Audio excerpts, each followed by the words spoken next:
వారిని వేదికపై రావాల్సిందిగా తప్పకుండా ఆహ్వానిస్తున్నాం. తీసుకోండి. రేపు యువజన దినోత్సవం యువతను స్ఫూర్తిదాయకంగా తయారు చేయడానికి, యువతను ఈ దేశపు సంపదగా భావించి దీన్ని ఒక నిబద్ధత గల యువతగా తయారు చేయడానికి ఏర్పాటు చేసినటువంటి ఈ సమావేశాన్ని చర్చిస్తున్నటువంటి మీకు స్వాగతం, సుస్వాగతం.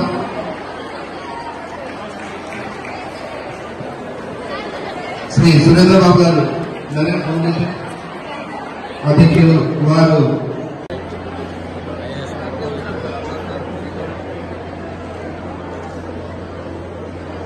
Please claps.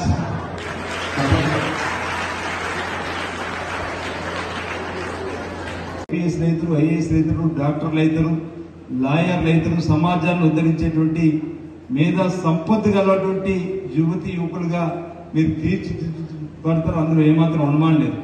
దానికి కొన్ని త్యాగాలు చేయాల్సిన పరిస్థితి ఉంది. ఇంతకుముందు వారు మాట్లాడినప్పుడు కార్తీక దీపం సీరియల్ కూడా గుర్తుకొస్తుంది.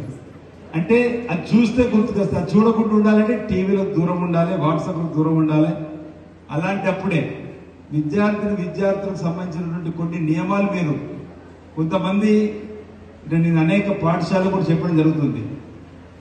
మనం పాఠశాలలో ఉన్నప్పుడు అధ్యాపకులు, ఇంట్లో ఉన్న తల్లిదండ్రులు, గురువులు, మనం చదువుకోవడానికి వెళ్ళిన తర్వాత అధ్యాపకుల్ని గురువులుగా భావించి వారు చెప్పేది మన హితం కోరికైనటువంటి ఆలోచనతో ముందుకు పోయినటువంటి అనేక మంది ఉన్నతమైనటువంటి మరి స్థానాలు ఉన్నటువంటి వారిని మనం గుర్తించుకొని వారి బాటలు నడిచే విధంగా మీరందరూ కూడా ముందుకు సాగాలని చెప్పే సందర్భంగా మీ అందరూ కూడా మనవి చేస్తూ, మీ విద్యార్థులందరూ కూడా ఈ శ్రీ స్వామి వివేకానంద గారి జాతీయ దినోత్సవ వారోత్సవం సందర్భంగా ఈ కార్యక్రమంలో పాల్గొన్న అందరూ కూడా ఏదైతే వ్యాస రచన పోటీలు కానీ, ఉపన్యాస పోటీలు కానీ పెట్టిన దానిలో గెలుపొందినటువంటి మొదటి, రెండవ వారందరూ కూడా ఈ సందర్భంగా శుభాకాంక్షలు, అభినందనలు కూడా తెలియజేస్తూ, ఈ ప్రైజ్లు ఇవ్వడం కూడా ఒక స్ఫూర్తి కొరకే.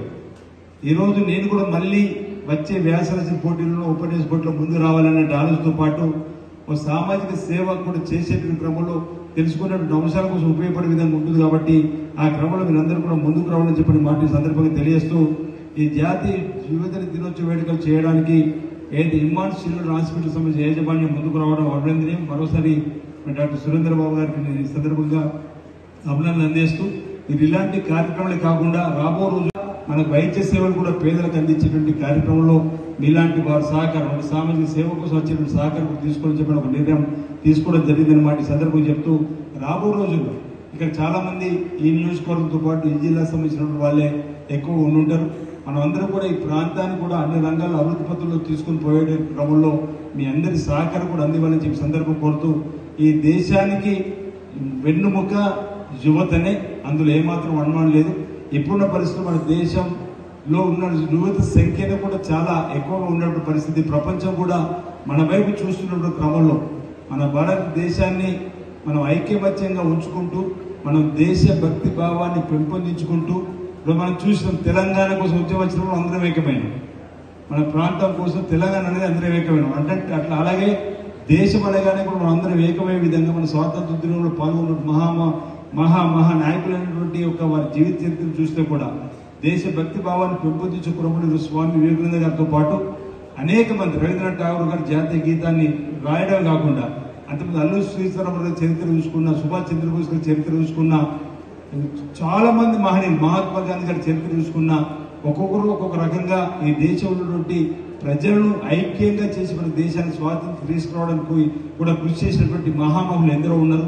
వారి జీవిత చరిత్ర ఆధారంగా కూడా ఒక స్వామి వివేకానందకు ఆదర్శంగా తీసుకుంటే, మరొక మహాత్మా గాంధీ ఆదర్శం తీసుకుంటే, మరొక సుభాష్ చంద్రబోస్ ఆదర్శం తీసుకుంటే, ఈ విధంగా మహానాయకులు మన స్ఫూర్తికి తీసుకొని వారి ఆలోచన విధానానికి అనుగుణంగా మన దైనందిన జీవితాల్లో ముందుకు పోయినట్టయితే తప్పనిసరిగా ప్రతి ఒక్క విద్యార్థులు వారు అనుకున్నటువంటి అచీవ్మెంట్ సాధించని చెప్పిన ఒక భావన ఈ సందర్భంగా నేను వ్యక్తం చేస్తూ, మరొకసారి జాతీయ యువ దినోత్సవ సందర్భం మీ అందరూ కూడా శుభాకాంక్షలు తెలియజేస్తూ, మీ అందరూ కూడా మంచి జరగాలని కోరుకుంటూ, మీ జీవితాల్లో ఏదైతే మీరు అంబిషన్తో ముందుకు పోతున్నారో అది జరగాలని మీ తల్లిదండ్రులు పెట్టుకున్న నమ్మకాన్ని వమ్ము చేయకుండా మీరు చక్కగా విద్యలో రాణించి మీరు ప్రతి ఒక్కరు కూడా మీ దైనందిన జీవితాల్లో ఉన్నత ఉద్యోగాలు లేకపోతే ఉన్నత పరిశ్రమలు పెట్టుకొని మీ జీవితాల్లో బాగుపడాలని చెప్పి సందర్భంగా నా వైపు నుంచి కోరుతూ మరొకసారి అందరికీ కూడా నమస్కారం తెలియజేస్తాను.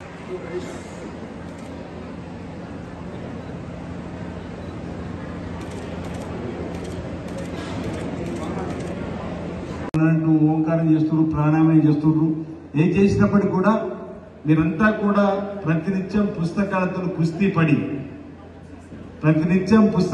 కుస్తీ పడి పుస్తకంలో పురుగై